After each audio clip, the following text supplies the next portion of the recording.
चतुर्मुख समारंभाम वाग्भटाचार्य मध्यमाम अस्मदाचार्य पर्यन्ताम वंदे गुरु परंपराम। रागादिरोगान् सततानुषक्तान् अशेषकाय प्रसृतान् अशेषान् औत्सुक्यमोहारदिदान् जघान यो पूर्ववैद्याय नमोस्तु तस्मै।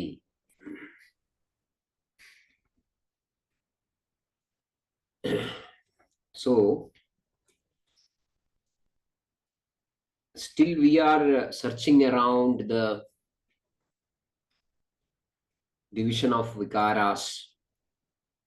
Vyadhi is based on the Nidana factor. Of course, even though we are talking something about the Nidana, our discussion is not limited to the Nimitta Karanas alone, but we are searching around because we are trying to see all these information with a clinical perspective. How do we study this and why should we study this? What is the advantage to improve our clinical skills if we focus on these factors? That is the primary intention of all these revisions. I know that any of the information is something which is coming as a new thing, or everybody knows all these things, but we are trying to revise it with a different intention. So we were talking about the Nija Agandu type of division of vikaras. That is what we were discussing in our previous session. Subahushobi bhidyamana vyadhayaha nijagandudam na vibhijaranti. That was a statement. Nijagandudam na vibhijaranti. Tatra nijaha tu doshothaha. That is what we were explaining in our last session. Of course, there are many things left behind or left unexplained. We will come to them, all those points, one after the other, because we have rupas to explain, purva rupas to explain, upashayam to explain, samprapti to explain. So while we consider all those points, we will come to whatever is left behind. But the basic thing is that tatra subahushaha abhibhidyamana vyadhayaha nijagandudam na vibhijaranti. Tatra nijaha tu doshothaha. That is what we were discussing in our last session. Tatra nijaha tu doshothaha. Teshu purvam vadadayaha prakobam avadyante tado vyatha abhinirvartade. Just 1 minute.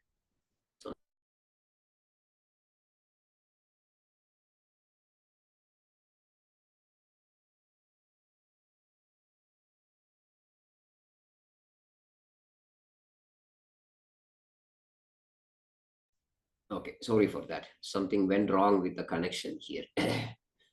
So what is the clinical significance of this understanding? That is our question. Teshu purvam vadadayaha pragobam avadyante tado vyadha abhinirvartante. What is the clinical significance? This nijaroga swabhavam of whatever we were explaining, that reminds us about the importance of seeing a clinical situation or a situation which is not yet clinically manifested. All those things in their completeness. We all claim that, okay, Ayurveda is a holistic system. It has got a highly personalized approach towards disease and health. We try to see everything in its completeness. But unfortunately, this is not coming into our personal trainings. in our clinical trainings. That should not be the case. So, preach not what you practice not. If you are not practicing this, you are not supposed to preach about the uniqueness of Ayurveda. So, when we say that Teshu Purvam Vadadayaha Pragobamabhadyante Tado Vyadha Abhinurvartante, we keep some sort of an understanding, some insight that the diseases are in formation even before the symptomatic manifestation happens. So we can't leave any of the findings which may seem otherwise insignificant unnoticed.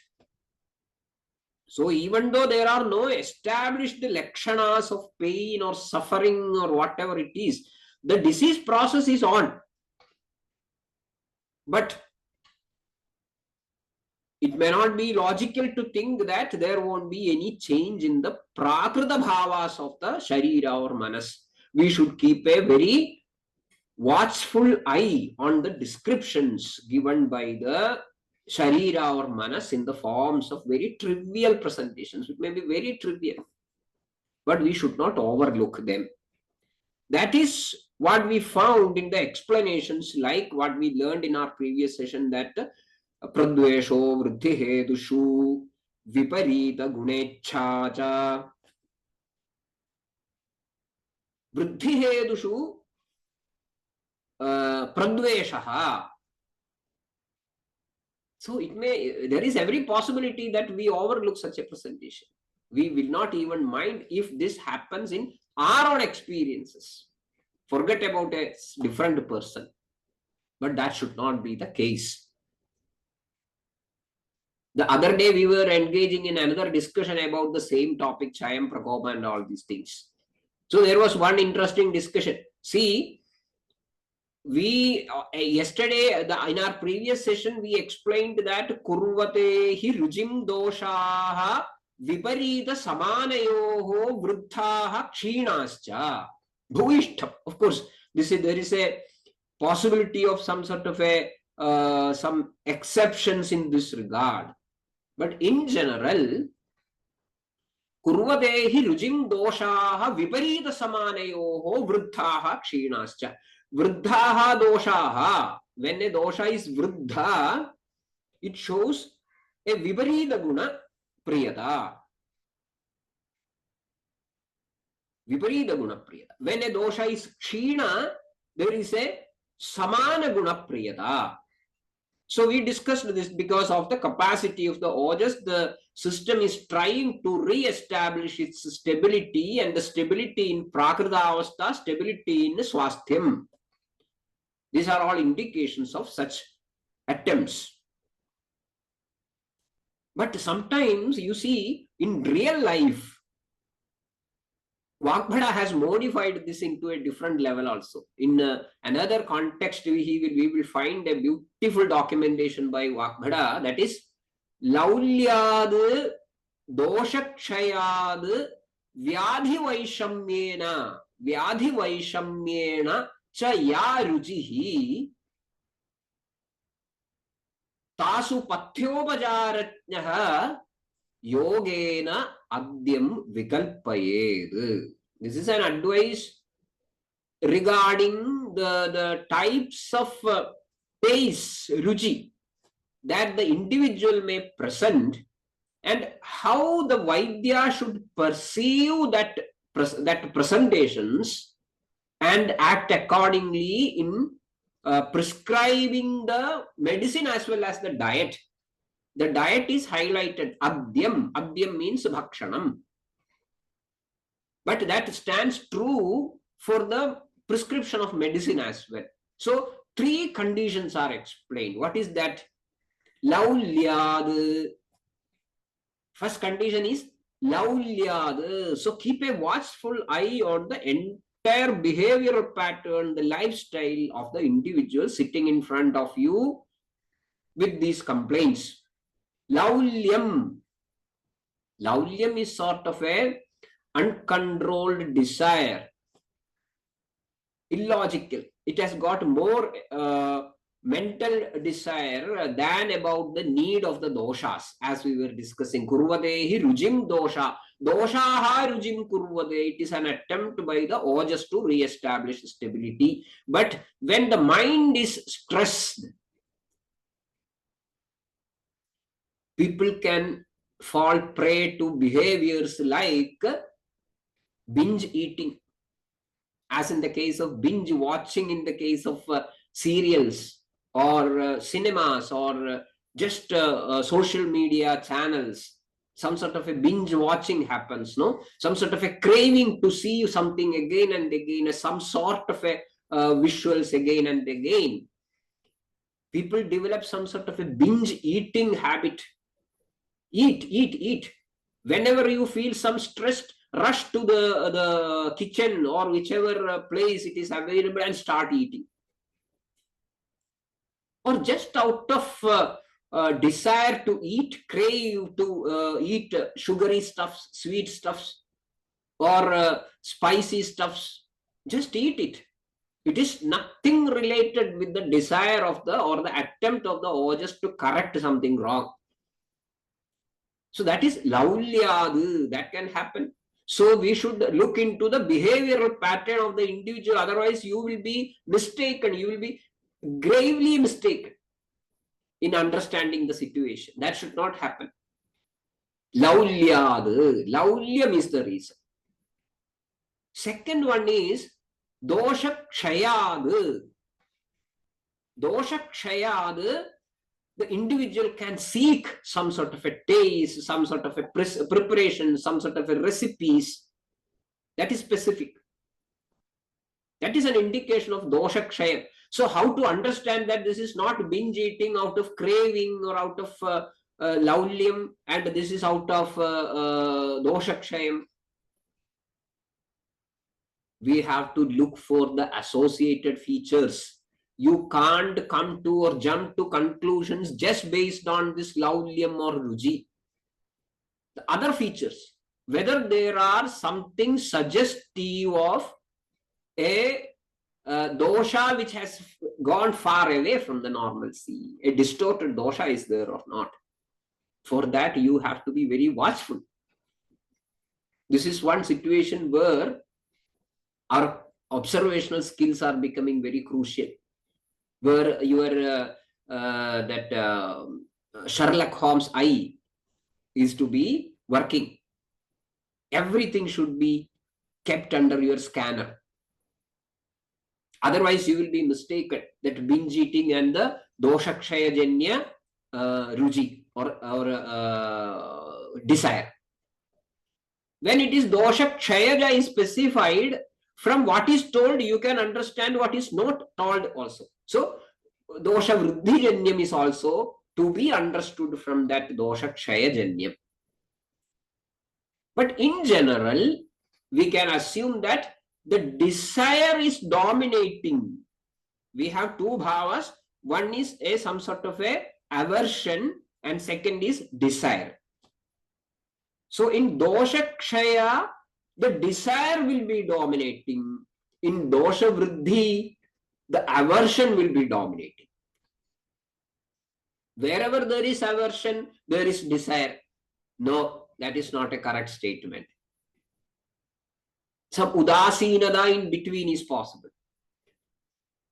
I don't like sweet. I show some sort of an aversion towards sweet taste. That doesn't mean that I show some sort of an extra craving for amlarasam or extra craving for kadurasam. So aversion is not just opposite of craving. So in dosha kshaya, the sharira is trying to bring the dosha to samatha by showing the sort of craving or ruchi. So that ruchi will be dominating. Whereas in dosha vruddhi, this aversion will be dominating. Aversion will be dominating. So these two things together, that may be indicative of the chayavastha of a which is initiated samprapti. So that is one point that we were discussing yesterday. Because of that samuchayam cha pradvesho vruddhihetushu viparita gunecha cha. Both. That is indicative of a dosha chaya which has already engaged itself in a disease process. So that is a beautiful situation where the Vaidya can intervene and see that samprapti can be arrested from its next to from progressing to the next level of the issue. This is very important because at one point you can find Acharya Sushruta highlighting one idea. What is that? Sanjayepa hrita doshaha labhande nottaragatihi. So an intelligent Vaidya, a skilled Vaidya should be able to understand these things with clarity. Then that is what Vakbhada says in a different Chaya eva jayed dosham. Why? Sanjayepa apahritaha doshaha labhande na uttaramgadi. Uttaramgadim na labhande. It will not progress to the next phases of the vyadhutpadagatvam. And if it proceeds to the next levels, te tu uttarasu gatishu bhavandi balavattaraha. Te doshaha, if they proceed to the next level from that sanjaya avastha, te balavattaraha bhavandi. They gain more strength, comparatively more strength. What is the significance of that statement? When they gain more strength, that means they take an upper edge over the that ojas, balam or vyadhikshamatvam, so that vyadhi bala virodhitvam is going down and the disease process is gaining strength. So we should be able to look at these points with a finer sense of clinical observation. Then the third one was there. That is also significant. Laulyad doshakshayad vyadhi vaishamyena. Vyadhi vaishamyam. So a disease process is already on. It is not about a simple dosha vruddhi or dosha chayam, nothing like that. It is already on sthana samshrayavastha. So that is some sort of a, because of that peculiarity of the vyadhi and the vaishamya caused in the system by that peculiar samprapti, certain desires and aversions can also manifest. There we should again be very careful. We should not overlook the other associated features, clinically very important. Otherwise, we will think that this is just a chayavastha, or this is just indicative of a vruddha doshavastha or kshinavastha. We have sufficient time to sleep and we will see the case tomorrow or next week or next month. So the Vaidya himself is going to create more issues. Where are such situations come? Say, for example, you take the case of Tamagashwasam. Just to take nothing else, just take one feature. What is that? Isolate it. Kangshatyushnam. Ushnam kangshadi. But that is not, so when you find that symptom isolated from the totality and you start interpreting it, it just says that Kangshatyushnam viparita gunecha. It is viparita gunecha, no doubt, but this is not just about a dosha kshaya or dosha vruddhi, but it is a part of a huge samprapti which is already manifested. Or in Purva Rupa of Jwaram, we find that Dvesha Swadushu Bhaksheshu Pridiramla Padushane. So we can find both Pridiramla Padushane, Dvesha Swadushu Bhaksheshu, Tadha Baleshu, hidopadesheshu akshandi. These sort of various types of presentations where these likes and aversions are manifesting. So sometimes, especially in the case of Jwara, unlike Tamagashwasa, the other features in the Purva Rupa may not be very obvious. But here, a watchful eye of a Vaidya should be able to isolate other critical features which are indicating that a Jwara is in making. A Jwara is in making. So we should not miss this. That is a Lakshana which is created by or as a part of or by means of the Vyadhi Vaishamyam. So when we look at the desires and aversions of an individual who is getting involved into, maybe at different levels, getting involved into a samprapti can be multiple, different. And apart from that, there can be a purely behavioral issue which is caused by laulyam. A child says, I am not hungry, I don't want the food you make in kitchen. But then all of a sudden, there is a proposal that, okay, we will go out and take masala dosa from that hotel. Then immediately the child is becoming hungry. There are many such situations. Need not be a different child. Just look into the child residing within you. You also will be showing the same sort of issues or behavioral patterns. So that is laulyam. Laulyam, doshakshayam, vyadhi vaishamyam. So in these conditions, Vagbhada says, tasu, in such situations, Pathyopacharatnyaha. Pathyopacharatnyaha is a Visheshanam for Vaidya. Pathya upacharatnyaha. Pathyatnyaha. Pathyatnyaha, somebody who is able to explain the sort of dietary patterns or ahara vihara to the person. Upacharam, okay, chikitsa, or otherwise pathyam is chikitsa, upacharam is about the ahara viharam. So somebody who knows the chikitsa and the ahara vihara needed for coming out of a vyadhi or a situation, yogena adyam vikalpayed, should be able to prescribe or advise the most suitable ahara, vihara and aushadha. So this should be kept in our minds because we are meeting with these situations very often in our clinical situations. So that is what about the pradvesho vritti hedushu, which there is every possibility that we miss these sort of symptoms. Then another thing is, we have not seen the manifestation of the vikara, that is kopa.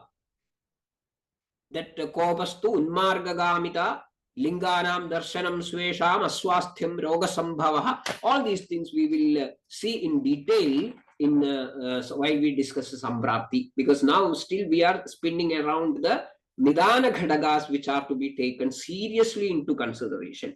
Now we had another classification. Of course, we will not be able to complete it today, but we will begin it.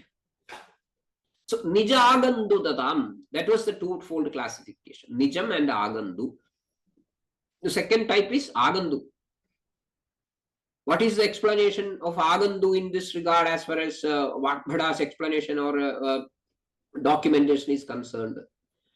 Bahya hedujaha tu agandavaha. Bahya hedujaha tu agandavaha.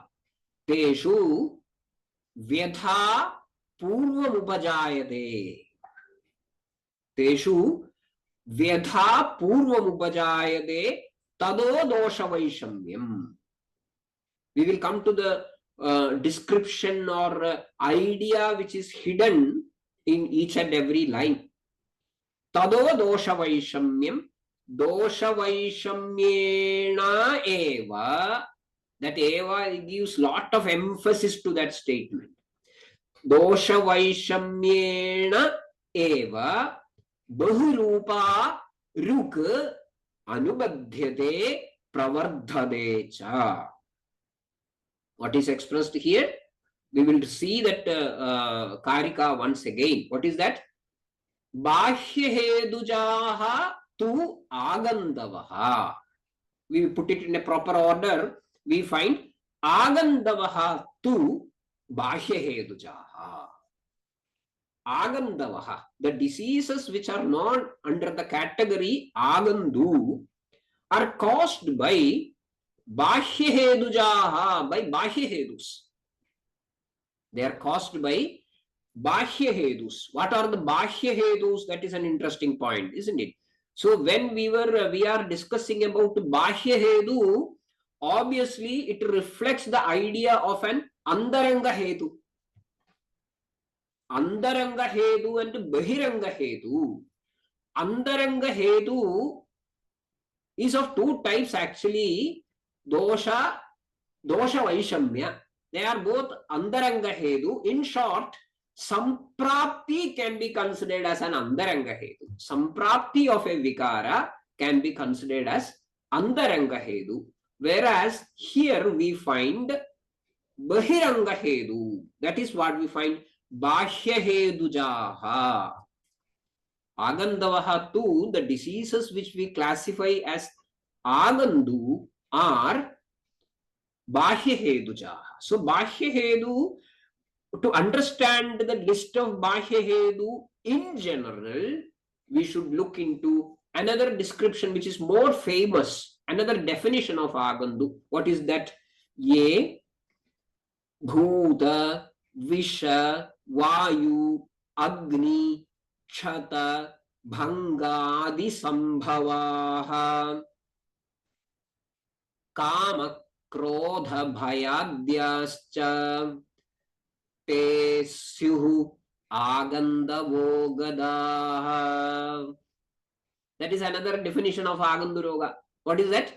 Ye bhuta visha vayu agni chata bhangadi sambhavaha, etc., etc.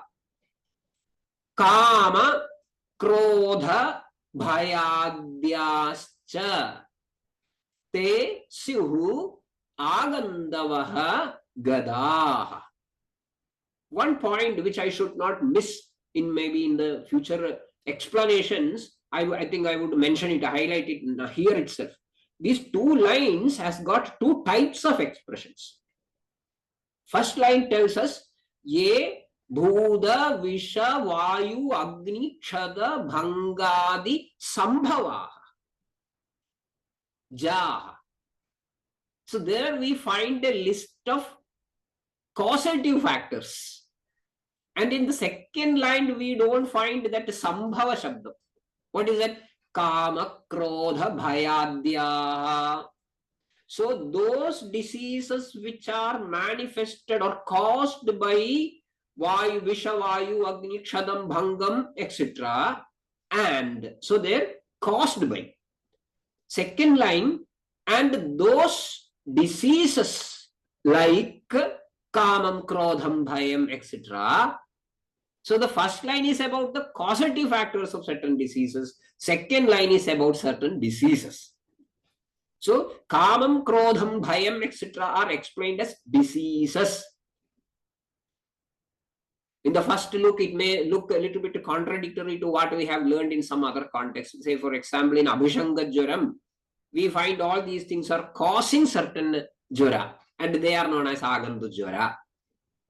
Here, that kamam, krodham, bhayam, etc. themselves are known as vikaras or vyadhis, which is quite understandable. There is no contradiction, because kastit hi rogaha rogasya hedur bhutva pranasyati. Certain types of diseases themselves can be the cause for another type of disease. So here, kamam, krodham, bhayam, etc. are vikaras, ragadi rogas, and they can cause another set of diseases like sometimes unmadam, adhija unmadam, bhayaja unmadam.